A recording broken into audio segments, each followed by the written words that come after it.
29/12/2025 રોજ આશરે રાતે 2 વાગે આસામના દિસપુર પોલીસ સ્ટેશન ગુવાહાટી જિલ્લામાંથી એસએમસીની ટીમો દ્વારા આરોપી અશોક પુન્મારામ વિશ્નોઈ ની ધરપકડ કરવામાં આવી। અશોક પુન્મારામ વિશ્નોઈ જે છે છેલ્લા 1 વર્ષથી ફરાર હતો અને એસએમસીની જુદી જુદી ટીમ એની ગોતી રહી હતી। હાલ જે છે એસપી એસએમસી દ્વારા ટેકનિકલ ઇન્ટેલિજન્સ કલેક્ટ કરવામાં આવેલી અને ટેકનિકલ ઇન્ટેલિજન્સ આધારે જે નંબર મળેલા એ નંબર જે છે લોકેટ થયા આસામમાં, જેના કારણે 2 પીએસઆઈઓને એસએમસીના 2 પીએસઆઈઓને ત્યાંથી ગુવાહાટી ખાતે મોકલવામાં આવેલું। આ 2 પીએસઆઈઓનું નામ છે કેડી રવિયા એન્ડ વીએલ જાડેજા અને ત્યાં જે છે ગુવાહાટી ખાતે હોટલ પેલિસિયો છે, ત્યાં હોટલ પેલિસિયોમાં જે છે અશોક પુન્મારામ વિશ્નોઈ ખોટા આઈડેન્ટિટી કાર્ડ આપીને રોકાયા હતા। તો ત્યાંથી તેની ધરપકડ અને સાથે 2 અન્ય ઇસમોની ને એસએમસી ખાતે પૂછપરછ માટે લાવવામાં આવેલા છે। હવે છે અશોક પુન્મારામ વિશ્નોઈ જે છે આ મૂળ જે છે આ ચિતલવાના જાલોરના રહેવાસી છે અને એના જૂના અગાઉના ગુનાહિત ઇતિહાસ ધરાવે છે અને એસએમસી ખાતે દાખલ થયેલ ગુસ્તી ટોકના મુખ્ય આરોપી છે। જે આઈએમએફએલ ની આંતરરાજ્ય ગેરકાયદેસર હેરાફેરી થાય છે એ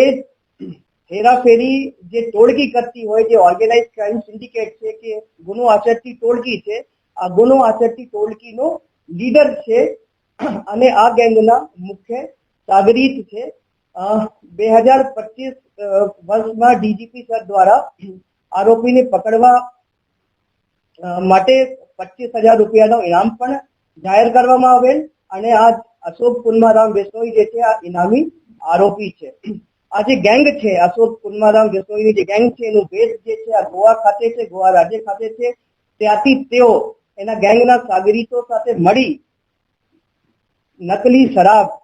हल्की गुणवत्ता वाली दारू, खोटा बैच नंबर के खोटी मैन्युफैक्चरिंग डिटेल जे बोटलो ऊपर लखेली होय एवी दारू અને પોલીસની પકડથી બચવા હેતુસર खोटा नंबर प्लेट वाली गाड़ियों, खोटा इंजन चेसिस नंबर वाली गाड़ियों અને ખોટી બિલ્ટી લઈને આ લોકો જે છે ગુજરાત રાજ્યમાં આઈએમએફએલ નું પરિવહન કરાવતા હતા। જે આરોપીની ઝડપી તપાસ જે ગુવાહાટી ખાતે કરવામાં આવેલી, આરોપી પાસેથી 6 મોબાઈલ ફોન મળેલા છે અને જે મોબાઈલ ફોનોની હવે તપાસ કરવામાં આવશે અને આરોપી જે આઈડી કાર્ડ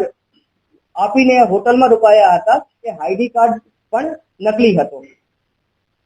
હવે આરોપી જે છે શરૂઆતથી જ્યારથી આરોપીની ધરપકડ કરવામાં આવી, આરોપી જે છે આ જે અરેસ્ટિંગ ટીમ છે ના અધિકારીઓ છે એના સાથે સહયોગ નથી કરતા હતા, જેથી એસએમસી પોલીસ સ્ટેશનના એડમિન પીઆઈ આરજી ખાટ તે એની ટીમ સાથે રવાના કરવામાં આવેલું, જેથી કે અરેસ્ટિંગ ટીમ ને સ્ટ્રેન્થન કરવાના હેતુસર આ જે 2 ટીમ છે આ યુપીના લખનઉ આજુબાજુ જે છે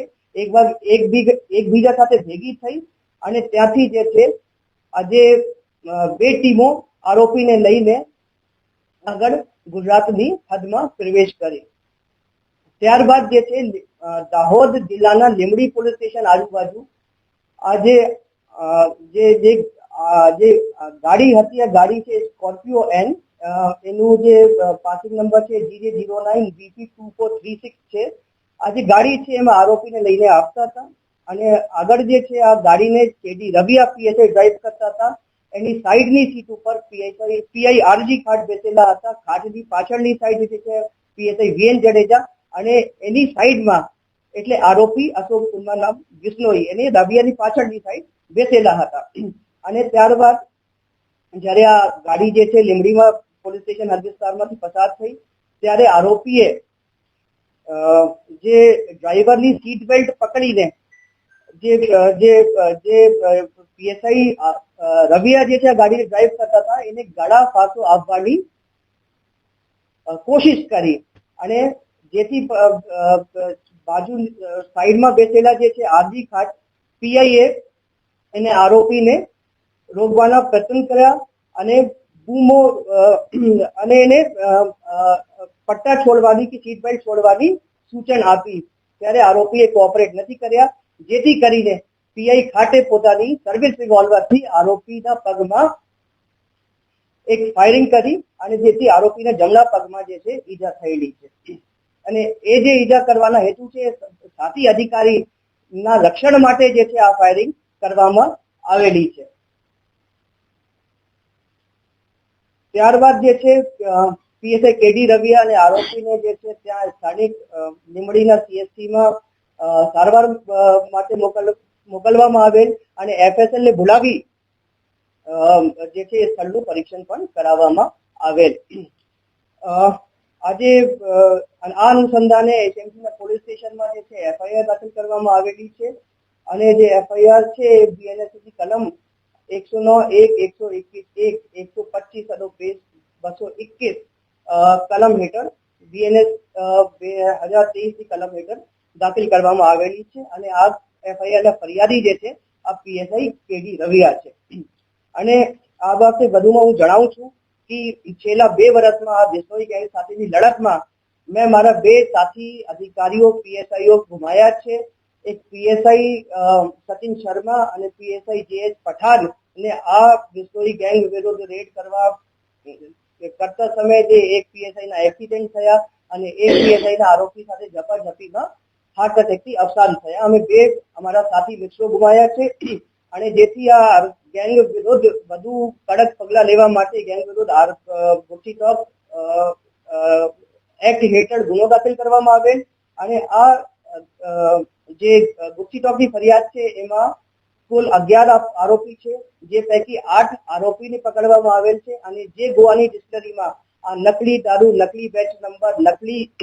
મેન્યુફેક્ચરિંગ ડિટેલ અથવા ઓછી ગુણવત્તાવાળી દારૂ બને છે એ ડિસ્ટિલરીના માલિક વિપિન અરોડાની પણ એસએમસી દ્વારા ધરપકડ કરવામાં આવેલી છે. અને આ જે બિશ્નોઈ ગેંગ છે કે જે ગેંગના મેમ્બરો સભ્યો જે છે આ રીતે ગુજરાતમાં ખરાબ શરાબ, ખરાબ ક્વોલિટીને દારૂ જે છે પરિવહન કરાવે છે એના માટે જે છે એસએમસી અગાઉના સમયમાં પણ કડકે કડક કાર્યવાહી કરશે.